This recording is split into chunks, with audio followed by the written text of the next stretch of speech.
Ya pemirsa, Pilkada atau pemilihan Gubernur Jawa Barat telah memasuki babak baru. Dua pasangan calon telah mendaftarkan ke KPU Jawa Barat, yaitu pasangan Ridwan Kamil dan UU Ruzanul Ulum, serta pasangan Deddy Miswar dan Deddy Mulyadi atau 2DM. Dan telah hadir di studio pasangan, bukan pasangan, tetapi calon gubernur dari Partai Demokrat dan Golkar. Beliau adalah Deddy Miswar. Assalamualaikum Pak Haji. Waalaikumsalam warahmatullahi wabarakatuh. Tetap sehat dan semangat Pak Haji. Alhamdulillah. Dan tentu saja kita juga akan menghadirkan salah satu pakar politik, pakar pengamat. Beliau adalah guru besar dari Universitas Parahyangan, yaitu Bapak Profesor Dr. Asep Farhan. Assalamualaikum Pak Asep. Waalaikumsalam. Tunut kami di ulam dari. Iya. Baik, kita langsung saja. Kita mau ke Pak Haji dulu. Ya, ada 3 jenderal yang bertarung dan satunya adalah Jenderal Nangka Bonar. Mungkin Anda mengikuti proses pencalonan ini penuh drama gitu kan. Nah, mulai dari yang tadinya begitu mesra dengan PKS dan Gerindra, tiba-tiba you and me and gitu kan, kalau bahasa anak mudanya gitu. Nah, bagaimana Anda menanggapi situasi politik yang menurut saya di Indonesia ini budayanya seperti ini gitu Pak? Dan pada akhirnya Anda tetap maju mencalonkan gitu. Ya, memang seolah-olah awalnya seperti drama tragedi. Ya. Ya, tapi ini drama tiba-tiba happy end salah. Happy end. Jadi dari perjalanan ini kemarin saya katakan juga setelah 2 kali ditinggal kereta. Ditinggal kereta. Ya, tiba-tiba saya merasa apa perlu saya maju gitu kan. Tapi rupanya Allah menghendaki lain. Dalam waktu singkat Pak Deddy Mulyadi dari Golkar bertemu dengan saya. Ya. Dan tiba-tiba mendapat pengganti yang lebih besar dan lebih baik. Saya kira ini suatu perjalanan politik yang terkadang saya juga ketawa sendiri. Kok jadi begini kan ini. Tapi saya melihat ini sebuah peristiwa politik harus disikapi dengan kedewasaan. Kita menghargai setiap sikap politik masing-masing partai. Dan kita saat nanti berkompetisi sebagai kontestan masing-masing yang justru bisa memberikan pembelajaran politik bagi masyarakat Jawa Barat. Bagaimana pilkada ini menjadi sesuatu yang menyenangkan, bukan menakutkan, Ya. sesuatu yang menyatukan, ya, bukan Pelajaran mencerai beraikan. Ya? Kalau tadi pelajaran apa yang bisa diambil? Ya, seperti dalam proses awal itu di tingkat daerah semuanya sudah siap, tiba-tiba di tingkat pusat berubah semua. Nah, ini barangkali karena aturan Pak ya, bahwa semuanya ini dalam proses penunjukan calon atau bakal calon harus dapat rekomendasi atau keputusan dari pusat. Artinya ini mungkin yang bisa menghambat aspirasi masyarakat dari bawah. Tapi aturannya begitu. Kita nggak bisa juga merubah.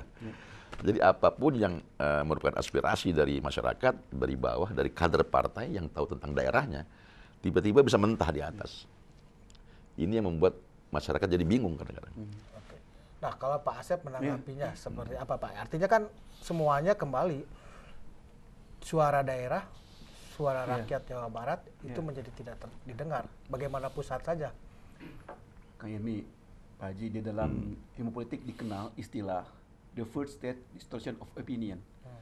Di tahap pertama terjadinya distorsi opini antara pusat dengan daerah, antara DPP dengan DPD dan masyarakatnya. Mengapa terjadi distorsi? Karena informasi yang keluar ke sana belum tentu apa yang diaspirasikan sepersis apa yang dikehendaki oleh pusat. Nah, ketika ini ada beda distorsi, terjadi distorsi seperti itu, maka langkah-langkahnya adalah kompromi. Langkah-langkahnya adalah mungkin transaksi. Langkah-langkahnya adalah yang paling memungkinkan mereka berkoalisi gitu ya. Jadi bukan karena aspirasi, tapi yang paling mungkin mana gitu ya. Yang paling mudah dikelola yang mana gitu. Yang paling mudah untuk bisa membangun strategi dalam kaitan dengan visi misi program, kaitan finansial, tim suksesnya, mana yang paling mudah. Itu akhirnya. Jadi kita tidak bisa lagi sekarang berharap bahwa pola-pola koalisi itu akan menjadi salah satu ciri atau penanda bahwa partai sudah demokratis begitu. Tidak, koalisi tidak bisa dianggap seperti Jadi itu. reformasi belum berhasil. Tapi teriaknya demokrasi ya, Prof. Demokrasi, kelihatannya itu yang terjadi gitu ya. Oleh karena PLN ya mas saya ketika misalnya pokoknya partai ini kompak, partai ini solid begitu ya. Ternyata di tempat lain malah berseberangan gitu ya, di tempat lain, di provinsi lain. Gimana kita menganggap solid itu terjadi di tempat lain? Jadi saya jangan terlalu berharap bahwa partai itu menjadikan salah satu faktor penentu siapa yang akan dipasangkan. Oke. Apakah ini juga menyangkut gini Pak Asep, kepentingan untuk 2019 itu yang harus dihitung? Sekarang menjadi agak cair, agak cair. Contoh yang agak konkret ya. Golkar menyatakan bahwa kami dukung Jokowi. Ya. Tapi di tempat lain ada pasangan lain juga begitu. Tapi berlawan nanti ke jawab daerah. Jadi bagaimana kita bisa melihat ada garis yang linear gitu, garis yang nyambung dengan 2019. Mungkin mereka berhitung itu nanti aja lah, yang penting pilkada jalan dulu, nanti berikutnya untuk PPS kita akan bangun kembali koalisinya, bangun lagi strateginya, bangun lagi siapa yang akan menjadi pasangan yang akan diusung sebagainya. Saya kira ini ada sedikit ditunda, di-delay dulu persoalan 2019. Kelihatannya ada proses untuk menunda itu. Kalau Pak Haji ada merasakan bahwa ini ada kepentingan? Ya, terkadang itu digunakan itu sebuah alasan pembenaran saya terhadap setiap keputusan yang dilakukan oleh partai. Seperti munculnya fakta integritas yang seolah-olah saya mendukung seorang calon presiden, kan belum ada sama sekali. Artinya sekarang udah ada pikiran dari pihak tertentu, wah ini calon gubernur ini akan mendukung siapa di calon pemilihan presiden. Ini kan seolah-olah mungkin hanya melakukan pembenaran, saya nggak tahu. Tetapi ini sudah menjadi komoditi yang dimakan oleh masyarakat, informasi ini. Nah saya kira ini demokrasi ini kan perlu partisipasi. Betul. Ya kan? Sekarang partisipasi tadi sebetulnya dari bawah terhambat. Jadi demokrasi itu masih jalan di tempat sebetulnya dari satu sisi. Ya kan? Ini bukan mobilisasi, ini demokrasi.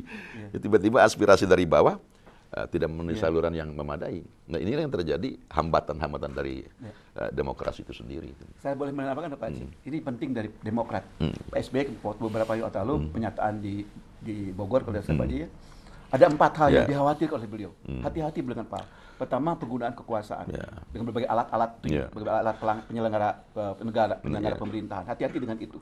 Ada TNI, ada Polri, ada birokrasi. Harus netral mereka. Itu perasaan Pak SBY. Yang kedua adalah jangan melalui penggunaan uang dengan tidak proporsional, dengan lewat dari aturan. Kalau punya kekuasaan dan uang tidak jalan, jangan menggunakan kekerasan. Itu juga diingatkan oleh Bayu. Nah oleh karena itu ketika ada kekuasaan uang itu mungkin tidak bisa gunakan untuk memenangkan seseorang atau pasangan tertentu, juga dengan kekerasan tidak mungkin karena memang sudah sangat ketat di masyarakat dan keuangan juga sudah bagus dengan menggunakan teknologi. Nah teknologi itu macam-macam, ada teknologi macam-macam lah itu yang hoax.